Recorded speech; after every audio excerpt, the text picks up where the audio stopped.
Good morning बच्चों। आइए, आपका स्वागत है ऑनलाइन भारती कोचिंग सौर बाजार चैनल पर।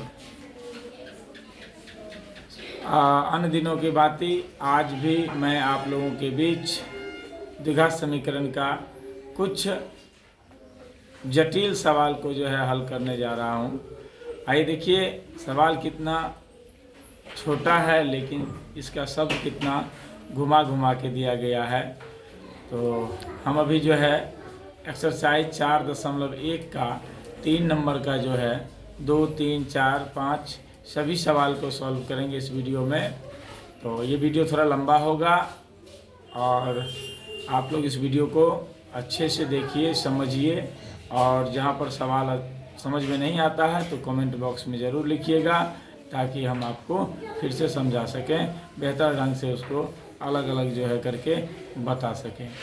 आइए समय को ना गंवाते हुए हम सवाल की ओर बढ़ते हैं और सवाल का सॉल्यूशन करते हैं। अगर आप हमारे चैनल पर नए हैं तो चैनल को सब्सक्राइब कीजिए, और अगर वीडियो अच्छा लगेगा तो वीडियो को लाइक कीजिएगा, शेयर कीजिएगा। चलिए, ये है आपको द्विघात समीकरण एक्सरसाइज 4.1 का 3 नंबर का जो सवाल है उसी को बताने जा रहे हैं। पहला 2 नंबर में कहता है, एक दुकानदार 80 रुपये में कुछ किताबें खरीदता है। यदि किताब का मूल्य 1 रुपया कम होता तो वह उस राशि में 4 किताबें अधिक खरीद लिया होता। ये सवाल है। तो आइए पहले इस सवाल का हम लोग हल करते हैं। सबसे पहले आप किताबों की कीमत को किताबों की संख्या को मान लीजिए। माना कि किताबों की कुल संख्या x है, यानी हमारे पास जितना किताब है दुकानदार के पास उसका कुल संख्या x है, और टोटल किताब का कीमत जो है 80 रुपया है। कितना है? 80 रुपया। तो इसलिए एक किताब का मूल्य जो निकालेंगे वह कितना हो जाएगा? 80/x रुपया हो जाएगा। ये आप लोग तो जानते ही हैं कि कुल कीमत है 80 रुपया, तो हमने एक x किताब लिया तो x का कीमत कितना हो जाएगा? तो जितना कुल मूल्य है उसमें किताब की संख्या से भाग दे दीजिए। अब प्रश्न कहता है कि यदि किताब का मूल्य 1 रुपया कम होता तो उसी राशि में 4 अधिक किताबें खरीदी जा सकती थी। तो पुनः एक किताब का मूल्य कितना कह रहा है? जितना मूल्य था 80/x रुपया, उससे 1 रुपया कम होता। तो 80/x माइनस 1 रुपया कर दिए तो एक किताब का मूल्य निकल गया। अगर इतना मूल्य होता किताब का तो आप जितनी किताबें खरीद रहे थे x, उससे 4 किताब और ज़्यादा खरीदते, तो किताबों की संख्या कितना हो गया? x+4। हम जानते हैं कि कुल मूल्य बराबर क्या हो जाता है कि एक किताब का मूल्य गुना किताबों की संख्या। तो एक किताब का मूल्य यहाँ पर दिया है प्रश्न से 80/x माइनस 1 रुपया, और आपके पास अब किताबों की संख्या हो गया x+4। तो दोनों को गुना कर देंगे तो बराबर हो जाएगा कुल जो कीमत है किताब का, यानी 80 रुपया। अब इससे आप एक बार x को मल्टीप्लाई करके लिखिए। तो x को गुना कीजिएगा तो 80/x माइनस 1 को गुना जब x से करते हैं आप तो आपको आता है 80-x/x, और फिर 4 से इसमें गुना करते हैं तो 80/x माइनस 1 को अगर 4 से गुना कीजिएगा तो इसमें आएगा आपको x+4। दोनों को गुना करने के बाद 80-x/x को x से गुना किया, x कैंसिल हो गया, 80-x बच गया, और -x को इससे गुना करेंगे तो इसको गुना करने के बाद आपको 4 गुना 80 320 होता है, 4 गुना x तो -4x होता है, बटा में इसमें x रह ही जाता है। फिर दोनों का लघुत्तम ले लिया x से, तो लघुत्तम लेंगे तो x इसका जो लघुत्तम हो गया तो 80 गुना x तो 80x माइनस x गुना x² और इधर आपको x है ही तो x कट जाएगा तो 1 बचा, 1 को इससे गुना करिए, 320 - 4x बराबर 80। आप ध्यान से समझिएगा। अब यहाँ जो हमने क्या किया, ये वाला जो है x को इधर भेज दिया तो हो गया 80x माइनस x² प्लस 320 पर -4x बराबर x गुना 80x। तो चूँकि आप जानते हैं बराबर को सेट प्लस में 80 इधर आके माइनस में होगा, तो ये 80x ये x कैंसिल हो गया, ख़त्म, बच गया minus x square plus 320 minus 4x बराबर 0। माइनस कॉमन ले लिए, एक्स स्क्वायर माइनस 4x था तो प्लस 4x, और 320 यहाँ प्लस है तो यहाँ माइनस में 320 बराबर 0। तो x square plus 4x minus 320, ये आपका समीकरण का रूप हो गया। चूँकि इसमें समीकरण का रूप ही निकालने का रहा तो हम यहीं पर आंसर दे देते हैं। अब आपको अगर संख्या कहेगा निकालने के लिए तो आप यहाँ से निकाल सकते हैं x का वैल्यू, जो कि आप लोग को पहले गुणनखंड विधि से बताया गया है। दूसरा सवाल देखते हैं हम लोग 3 का 3 नंबर। एक कुटीर उद्योग एक दिन में कुछ खिलौने निर्मित करता है। प्रत्येक खिलौने का उत्पादन मूल्य रुपयों में कहता है 55 में से एक दिन में निर्मित खिलौनों की संख्या घटाने से प्राप्त है संख्या के बराबर है। किसी एक दिन कुल निर्माण लागत 750 रुपया थी। हम उस दिन निर्माण किए गए खिलौने की संख्या ज्ञात करना चाहेंगे। चूँकि सिर्फ समीकरण का जो है रूप देना है, इसलिए संख्या का निकालना नहीं है, समीकरण का रूप देके छोड़ देंगे। तो आइए इस माना कि एक दिन में निर्मित खिलौने की संख्या, कुटीर उद्योग में एक दिन में जो खिलौना बना उसकी संख्या x हो गया। कितना मान लिए? x मान लिए। प्रश्न कहता है कि एक खिलौने की कीमत कितनी है? 55 में से एक दिन में जितना खिलौना बना था उसको घटा दीजिए, तो 55 माइनस x रुपया एक खिलौने की कीमत हुआ।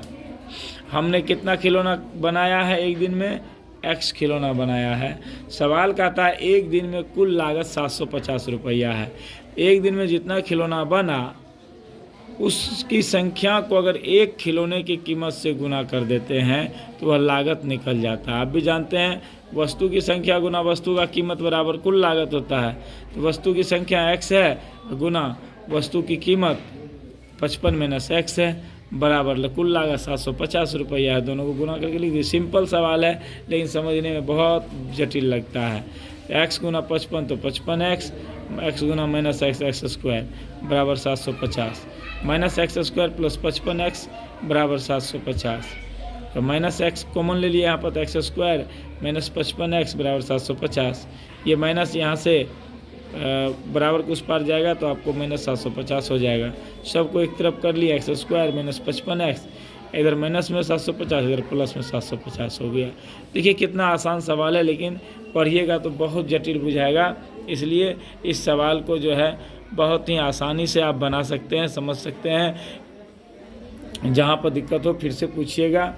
अगला है चार ऋणात्मक पूर्णांक के वर्गों का योग 117 है। यदि छोटी संख्या का वर्ग बड़ी संख्या के 4 गुने के बराबर हो तो हमें संख्या को ज्ञात करने की ज़रूरत है।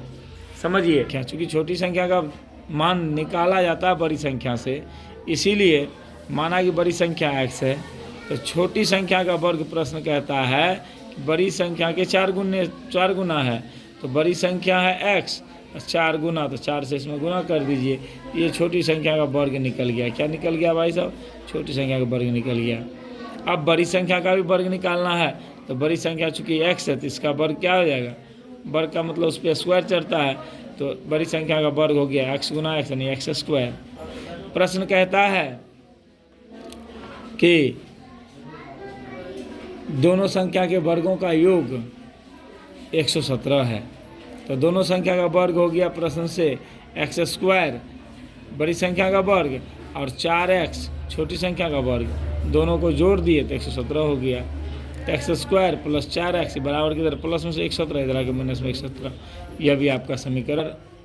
देखिए यहाँ पे एक्स स्क्वायर छुटा हुआ है, आप लोग दे दीजिएगा, मैं बाद में दे दिया हूँ। नंबर में है एक कपड़े के टुकड़े की कीमत 200 रुपया है। यदि कपड़े का टुकड़ा 5 मीटर अधिक लंबा होता तो इसकी कीमत 2 रुपया कम होती।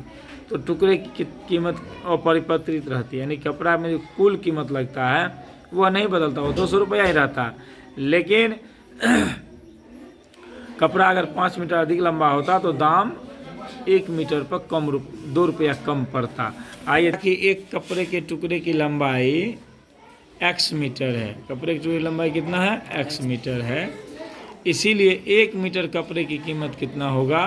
तो कुल पैसा लगता है 200 रुपया। कुल पैसा x मीटर तैयार करने में 200 रुपया लग रहा है, तो 1 मीटर कपड़े की कीमत हो जाएगा 200 बटा x रुपया।